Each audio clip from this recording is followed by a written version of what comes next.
అంతకంటే ముందుగాల హెడ్లైన్స్. పైళ్ళ శేఖర్ కు కౌంటర్ వేసిండు కుంభం అనిల్ సారు. 3 నెలలకే ప్రతిపక్షాల మీద కొట్టిందట బోరు. పెద్ద ఎత్తున గంజాయి స్మగ్లింగ్ చేసింది. ఎస్ఓటి పోలీసులకు అడ్డంగా దొరికింది.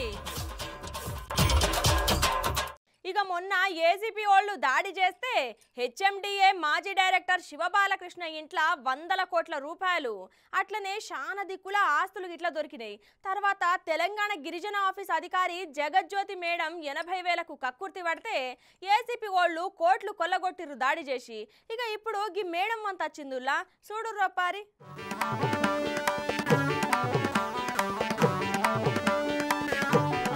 గిడ సడిసప్పుడు లేకుండా సోఫాలో కూర్చొని సైలెంట్ గా చూస్తుంది కదా ఈ మేడము జమ్మికుంట తహసీల్దార్ గా పనిచేస్తున్న రజని.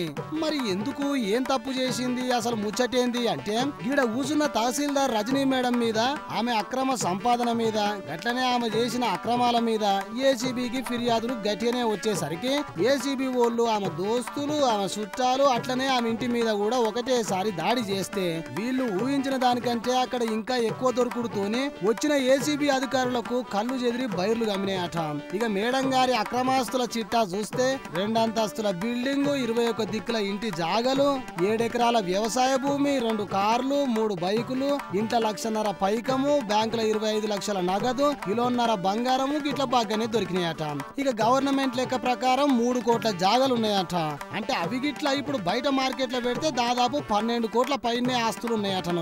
అయితే హనుమకొండల కేఎల్ఎన్ రెడ్డి కాలనీలో ఉంటున్న రజనీ మేడం 7 నెలల క్రితం దాకా ధర్మసాగర్ తహసీల్దార్ గా పనిచేసి మొన్న ఎన్నికల టైంలో జమ్మికుంటకు బదిలీ అయిందట. ఇక గింతగానం అక్రమాస్తులు చూసిన ఏసీబీ వాళ్ళు నువ్వు బయట గింత కష్టపడి సంపాదించింది చాలు, ఇప్పుడు నువ్వు రెస్ట్ తీసుకోవాల్సిన టైం వచ్చింది అని చెప్పి ఆమెను అరెస్ట్ చేసి 14 రోజుల పాటు రిమాండ్ కు పంపిందట కరీంనగర్ కోర్టు. ఇక తెలంగాణలో కొత్త గవర్నమెంట్ వచ్చినాక ఇట్లా అవినీతి అధికారుల సంగతి అయితే చూస్తురు గట్టిగానే. మరి ముందు ముందు ఇంకెంత మంది అవినీతి తిమింగలాలు బయటపడతాయో చూడాలి పోర్రి.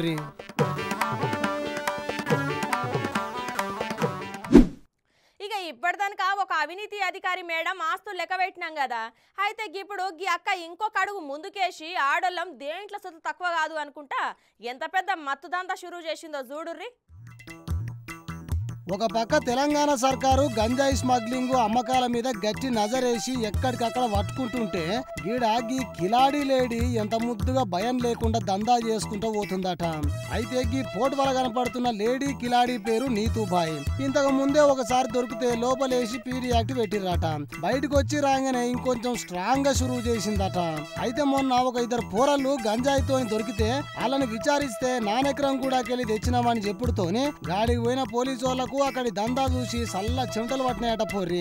ఎందుకంటే పట్టపగటీలు చిన్న పోరగాళ్లకు దుకాణంలో చాక్లెట్ అమ్మినట్టు గంజాయి అమ్ముతుందట గీ నీతూబాయి. ఇక గంజాయి కోసం జనాలు లైన్ల నిలబడి మరీ తీసుకుంటున్నారట. గదే లైన్ల నిలబడి పోలీసులు కూడా గంజాయి తీసుకుని కన్ఫర్మ్ చేసుకున్నాక మళ్ళొకసారి పక్కా సమాచారంతో సైబరాబాద్ ఎస్ఓటి పోలీసులు రాయదుర్గం పోలీస్ స్టేషన్ పరిధిలో ఉన్న నానెక్రం గూడాల ఇంటి మీద ఇట్లా జనాలు ఉన్నప్పుడు దాడి చేసిరట. ఆమె ఇంట్లో 20 కేజీల గంజాయి అట్లనే 20 లక్షల నగదు దొరికింది. అంటే చూడురి ఈమె ఎంత పెద్ద ఎత్తున దందా చేస్తున్నదో. ఇక ఈ గంజాయి లేడీని అదుపులోకి తీసుకున్న పోలీసులు పీడీ యాక్ట్ కేసు నమోదు చేసి లోపలికి పంపిరటనుల్లా. ఇక పార్లమెంట్ ఎన్నికలు దగ్గరకు వచ్చుడుతోని అన్ని పార్టీలల్లా జంపింగులు ఎక్కువ అవుతున్నాయి. ఉల్లా దీంట్లోకెళ్ళి దాంట్లోకెళ్ళి దీంట్లకు దుంకుడు ఇప్పుడు కామనే కదా. అయితే గట్లనే పక్క పార్టీల ఓడిపోయి అధికార పార్టీకి సూటి పెట్టిన ఒక నాయకునికి అక్కడ ఎమ్మెల్యే చూడుర్రి ఎట్లా సురుకు పెట్టిండో. ఇక మాజీ ఎమ్మెల్యే పైల శేఖర్ రెడ్డి సారు కాంగ్రెస్ లో చేరతాడు అన్న ఆర్తల మీద భువనగిరి ఎమ్మెల్యే కుంభం అనిల్ సారు కౌంటర్ వేసిండులా.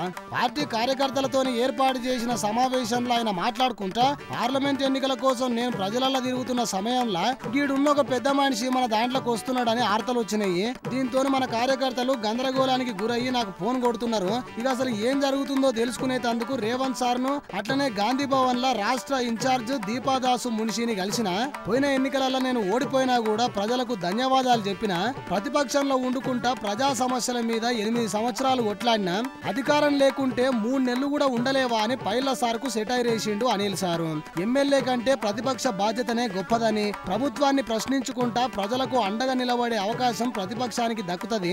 అధికారంలో ఉంటే అడిగిన వాళ్ళందరికీ సమాధానం చెప్పాలి, ప్రతిపక్షంలో ఉండి ఓట్లేసిన ప్రజల కోసం కొన్ని దినాలన్నా కొట్లాడాలి, సమస్యల మీద పోరాడే ఓపిక కూడా లేదా అని అన్నాడు సారు. ఇనుర్రే ఇక్కడనే మనమే తిరిగితే వాళ్ళు మనల్ని పట్టించుకోరు కదా, వాళ్ళని పట్టించుకోవాలి, ఇక్కడ తిరగాలి, రాజకీయం ఏమవుతుందో చూడాలి, పార్లమెంట్ ఎన్నికలు వస్తున్నాయి, మన క్యాండిడేట్ ఏంది చూడాలి, ఇంకొక పేద మనిషి మన దాంట్లోకి వచ్చి మాట్లాడుతుంది.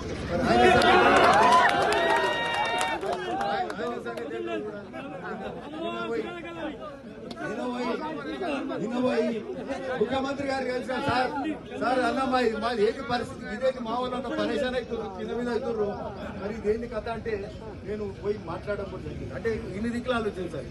నేనేమో పెళ్లి తిరుగుతున్నా, పొద్దున్న మొత్తం ఇవే వార్తలు మొన్న అందరు పరేషాన్ అవుతున్నారు, ఇదెక్కడ కథ అని చెప్పి మళ్ళా వాళ్ళ ముఖ్య నాయకులకు మొన్నటికెళ్ళి ఇవ్వబడి ముఖ్యమంత్రి గారిని అన్ని సాయంత్రం పోయి వారికి వచ్చింది, గాంధీ భవన్లో దీపాదాస్ మున్సిపల్ గారిని కలిసాం, పార్లమెంట్ ఎట్లా మరి ఏం చేయాలి ఏంటి కథ.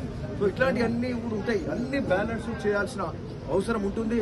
సరే ఏదేమైనప్పటికీ సరే ఇప్పుడు ఎట్లుండాలంటే ఓడిపోయిన వ్యక్తులు ఇవ్వడానికి అంటే ఇంతో అంతో తెలిసిన వాళ్ళు అయితే పెద్ద మాటలు మాట్లాడాలని మనం పోయినసారి ఓడిపోతే ఏం చేసినాం, అరే మాకు 62,500 ఓట్లు వేసిర్రా, చాలా సంతోషం ధన్యవాదాలు అని చెప్పలే, చెప్పి దావత పెట్టుకొని తెల్లారికెళ్ళి ఊర్లు తిరుగుకుంటూ కార్యకర్తలకు మేము ఉన్నామండి 8.5 ఏళ్ళు తిరిగినాం, పదవి అరే 3 నెలలు తిరగాలి రానే పదవి లేకుండా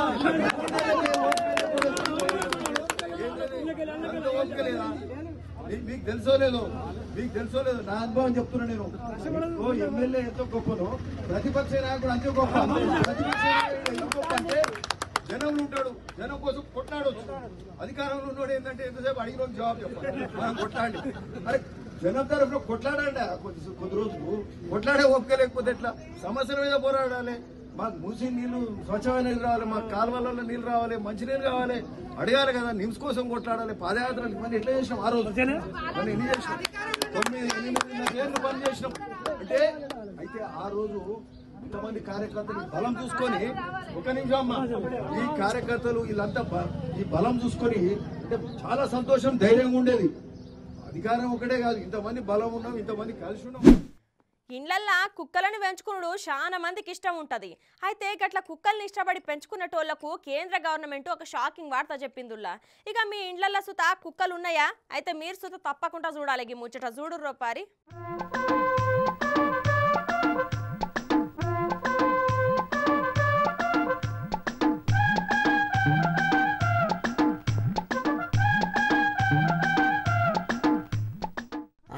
ఇంట్లో చిన్న పూరల కంటే ముద్దుగా చూసుకుంటా పొద్దున్నే లేచిన కాడ నుంచి ఇంట్లో మనిషి లెక్కనే అన్ని సేవలు చేసుకుంటా అల్లారు ముద్దుగా కుక్కల్ని పెంచుకుంటున్న నెత్తి మీద కేంద్ర సర్కారు పిడుగు లాంటి వార్త చెప్పింది. దేశంలో ఉన్న 23 రకాల క్రూరమైన కుక్క జాతులను పెంచుకునుడు మీద నిషేధం విధించింది. అయితే ఇప్పటికే ఒకవేళ గా కుక్కలు మీ ఇండ్లలో ఉంటే మాత్రం వాటికి ఫ్యామిలీ ప్లానింగ్ ఆపరేషన్ చేపించి మళ్ళాగా జాతి కుక్కలు పుట్టకుండా చూడాలి అని చెప్పుకొచ్చింది. అయితే ఈ కుక్కల మీద కేంద్ర గవర్నమెంట్ కు ఎందుకు కోపం వచ్చిందని గుస్సా కాకుర్రి. అసలు ముచ్చట ఏందంటే కొంతమంది పౌరులు, పౌర వేదికలు అట్లనే జంతు సంక్షేమ సంస్థలకు వెళ్లి వచ్చాడు ఫిర్యాదులు వచ్చినాయట. మిశ్రమ సంకర జాతుల కుక్కలు చేయబట్టి మనుషులకు మస్తు ఇబ్బంది ఉన్నది, దానివల్ల మనుషులకు మస్తు డేంజర్ ఉన్నదని డాక్టర్లు కూడా చెప్పుడుతోనే కేంద్ర గవర్నమెంట్ ఈ నిర్ణయం తీసుకున్నదట. అయితే గా జాతులేందో ఒకసారి చక్కగా ఇని ఇవి గిట్లుంటే జాగ్రత్తగా ఉండు మంచిది. ఇక నిషేధించిన వాటిలల్లా pitbull terrier, Tosa Inu, American Staffordshire terrier, Fila Brasileiro, Dogo Argentino, American bulldog, Boerboel Kangal, Central Asian shepherd dog, Caucasian shepherd dog లాంటి కుక్క జాతులు ఇండ్లున్నాయి. ఇతర జాతులల్లా South Russian shepherd dog, Tornjak, Sarplaninac, Japanese Tosa, Akita, mastiffs, terriers, Rhodesian ridgeback, wolf dogs, Canario, Akbash dog, Moscow guard dog, Cane Corso, bandog ఉన్నాయి. నిషేధించిన శునకాలను పెంచుకుంటే కఠిన చర్యలు తీసుకుంటామని కేంద్ర ప్రభుత్వం చెప్పుకొచ్చింది.